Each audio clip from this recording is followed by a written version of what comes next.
எப்போவுமே ஆவிக்குரிய காரியத்தில் ஒரு திருப்தி வந்துருச்சுன்னு வச்சுங்களேன், உங்கள் வளர்ச்சி முடிந்து விட்டது என்று பொருள்.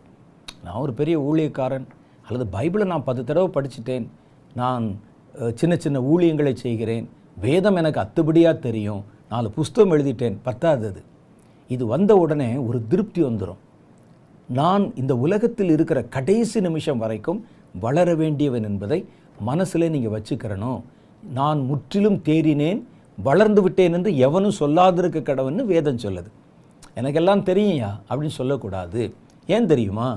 நீங்கள் குறிப்பிட்ட அளவு பக்குவமும் பரிபூர்ணமும் அடைஞ்சிட்டிங்கன்னா அதுக்கு மேலே நீங்கள் பூமியில் இருக்க மாட்டீங்க. கர்த்தர் அந்த கனியை எடுத்து கொண்டு போயிடுவார். மரத்தில் ஒரு கனி பழுத்து அது பரிபூர்ணத்தை அடைந்து விட்டால் யாராவது மரத்தில் விட்டு வைப்பாங்களா? அப்போ கர்த்தர் நம்மை விட்டு வைத்திருக்கிறார் என்றால் இன்னும் உங்களுக்குள்ள பல புதிய காரியங்கள், பல சுபாவங்கள் வர வேண்டும் என்பதுதான் பொருள்.